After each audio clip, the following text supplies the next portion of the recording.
السلام عليكم ورحمة الله وبركاته. هذا الإعلامي لطفي غرس يحدثكم من مدينة مونتريال.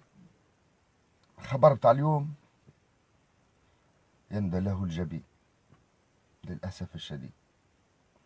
خبر اليوم يوريك قمة الغباء، قمة الغباء وسط حكوماتنا العربية. يوم أمس تحدثت صدفة مع أحد الأصدقاء، واش عامل من أوروبا الشرقية، هو وزوجته اتصلوا بيا، لاباس نحو إلك سافا كومون سافا انسي سويت تال.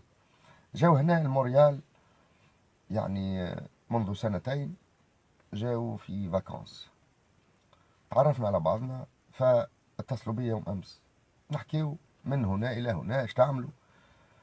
قالوا لي ولينا نشريو في المنتجات الفلاحية من المغرب الشقيق، وقالوا لي اللي بهتنا انه فما رجال اعمال جزائريين يشريوا فيه بالعملة الصعبة ويهزوا فيه الجزائر.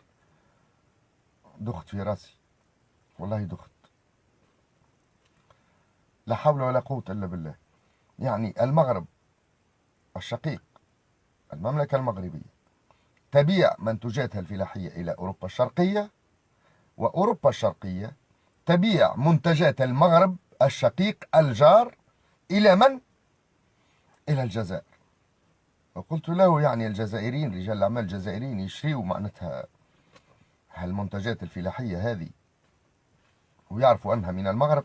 قال لي ما يعرفوش، لأنه قال لي نشرته على البائع في المغرب ما يحطش عليها مادين موروكو، واضح، ولذا ما يحطش منتوجات نتاع المغرب، يبدلوها لهم منتوجات إسبانية ومنتوجات مانيش عارف بلغارية وكذا وما شابه ذلك.